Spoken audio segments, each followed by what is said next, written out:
everybody to Beauty Doctors by Cocoona with me, your host Nidhi Kumar, where we talk about all things beauty. And in the last episode I wasn't there, so I'm sure that y'all missed me. I missed y'all so much too.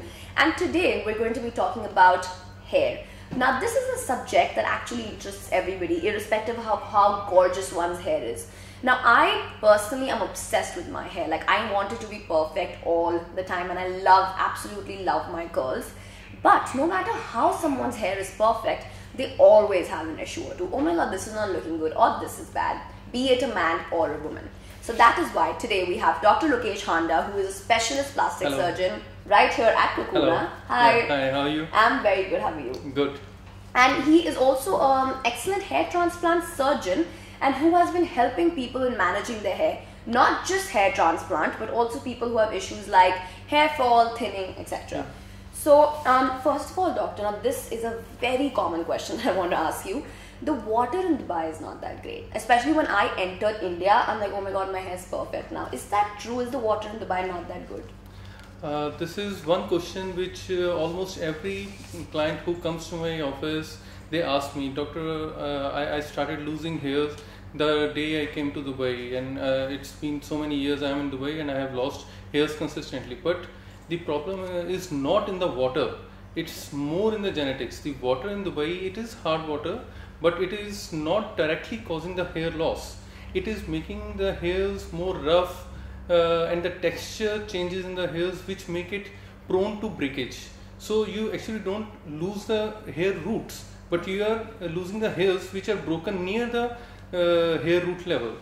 Okay. Right? So eventually, if the water is changed, or if you maintain your hairs well, then definitely you will grow your hairs. So do the shampoo and conditioner play a role in the one that you use? Definitely. If you're keeping your scalp healthy and cleaning it regularly and conditioning it regularly, then definitely it is going to help the hair. Okay. So doctor, this is something that I want to obviously know. Can you give us an at-home remedy for people who can use to maintain good hair and obviously have a full hair growth? Yeah. So every country or every community has its own cultures and beliefs regarding maintenance of the hairs. Like at home, your grandmothers, your mothers or fathers, they teach you like how to maintain your hairs. The most commonly used methods are the scalp massage, using the oils. Like in India, we use coconut oil very regularly, and then there is amla oil, which is Indian gooseberry oil. Then this health of the scalp, that is very important, because if the scalp is healthy, then the hair will be healthy, and the healthy hair reflects the nutrition of the body as well. So if you are taking a proper diet, keeping your scalp cleaned and moisturizing it regularly, and even conditioning the hairs regularly, so you will eventually get a good hair. True. I think that is one of the most important things. Yes. That people just clean from the top and they don't actually clean the scalp. Deep moisturizing and cleansing, conditioning is definitely required. Of course. Yeah. So women especially, we complain a lot about hair fall because we have longer hair. Is there any tip that you can give the women, our audience? Today? Yeah, women, they are keeping long hairs, so it is not easy to maintain the long hairs. So to maintain these long hairs, again, you should not wash them daily. You can wash them alternately every third day, and again, not shampooing every day. Shampoos, they can cause damage, and women with thick or curly hairs, with the textured hairs, they have to use these deep conditioning methods. Okay. And most common trends these days is the blow drying, the direct heat that can damage the hairs. So there are certain products available like heat protectors.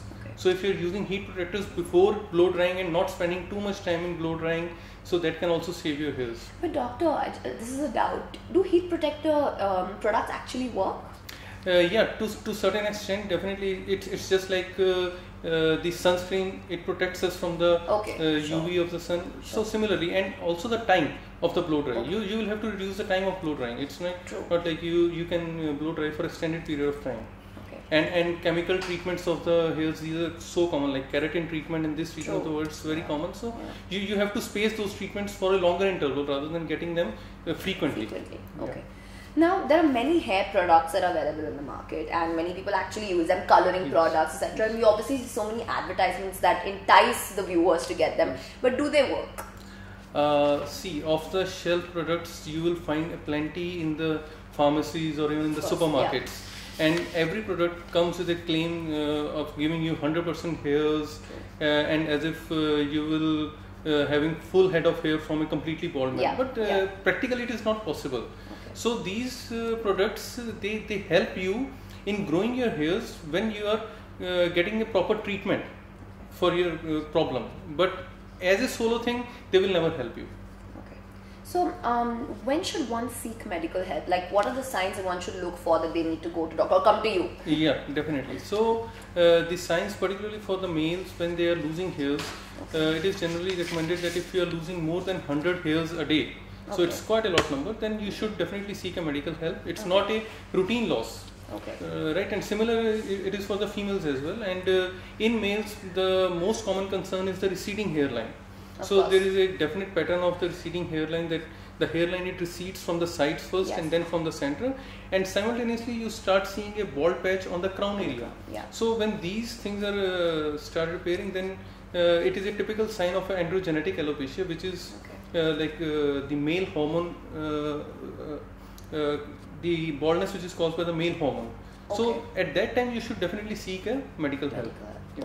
So men seem to lose hair way before women do, but I think it's the opposite. What do you think? It's not like that. There is any bias towards men or women. We see the girls in their teens as well as the boys in their teens, they are losing hairs and they come to us for the help. And this is such an early age that we have to give them a medical treatment instead of any surgical treatment.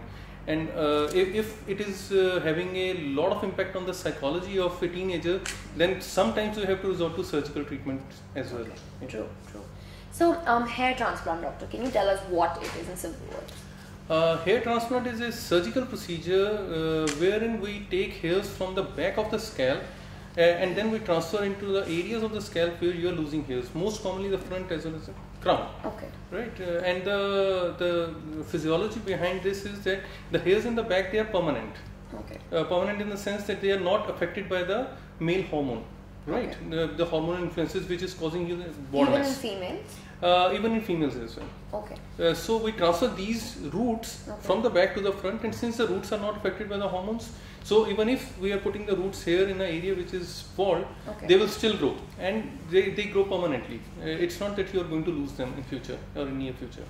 Now there's a common misconception about hair transplant. Hair transplant is not wigs. Am I right? Yeah, it is not a wig. It is it is the most natural method that you can ever get for your hair.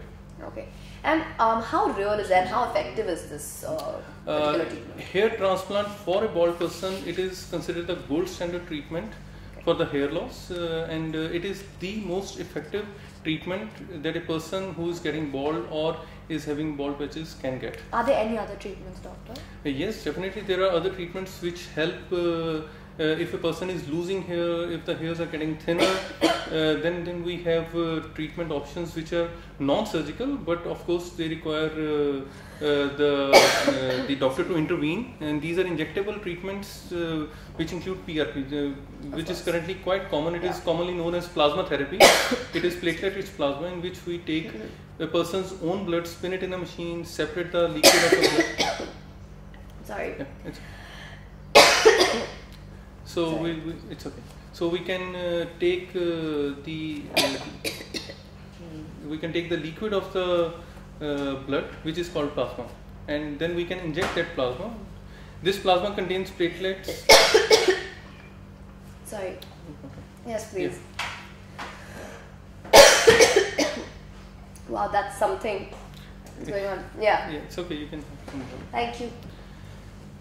So we were talking about the PRP, the plasma therapy, and this plasma therapy, since it contains platelets, which further contains the growth factors, this gives a stimulation to the hair roots, which are dormant, and these hair roots then they can grow, and even the thinner hairs they can get thicker and stronger eventually. So do women also do hair transplant? Yes, we are doing hair transplant in women also, and in females, particularly in this part of the world, the Middle East, females, they are quite concerned about their high hairline. True. So along with, of course, the females where we are doing the hair transplant, putting in hairs to make the hairs more dense, we are also doing lowering of the hairline. Okay. To prevent that Little broad patch. Yeah, forehead. yeah. Broad forehead is not considered very good hair. So we are actually making the foreheads more shorter. As per the demand of the females. Yeah. So there's something very interesting that I know. Now, we've heard that we can even do beard transplant and eyebrow transplant. Is that true? Definitely. Hair restoration, basically it is a process wherein we can take hair from one part of the body and put it to any other part of the body. It's not just limited to the eyebrows or the beard. So these are very common. These days beard is very trendy. You know, every person is keeping, and they all want their immaculate beards and the cuts in the beard, various styles of the beard. So anybody who has got thin density, or there is some area where the beard is not growing, so we can help them. Again, we take all the boys take note. Yeah. So we can take hairs from the back and put it on the beard, or even if the patches are small, we can take some beard hair only and transfer it to the other part. Wow, that's something so interesting that we found out today. Yeah. So doctor, today now I want to ask you a personal question. Who is your favorite celebrity hair transplant? Favorite celebrity, being Indian, Salman Khan is of course he's the iconic figure in Bollywood, Indian film industry, and he's the most common, and most of the people, they know that he's got hair transplant. Yes. Yeah, he has got a good transplant done. Is there anyone in Hollywood? Yeah, there are actors in the Hollywood who are aging. Of course, they only get hair transplant when their hairline recedes, like Matthew McConaughey. Yes. And not just Hollywood, even the sports icons. They also are getting a lot of hair transplant. Like in football fans must be knowing about Wayne Rooney. Of course, yes. Also, he's got hair transplant. I had no idea. Definitely. Well, so doctor, can you spill any more secrets for us on this show? Thank you so much, doctor. It was an amazing conversation about hair. Thanks. And of course, if you guys want anything related to hair transplant, you know where to come, right here at Cocoona with Dr. Lokesh Handa. Thank you so much for joining on the 8th episode of Beauty Doctors by Cocoona. See you in the next episode. Thank you.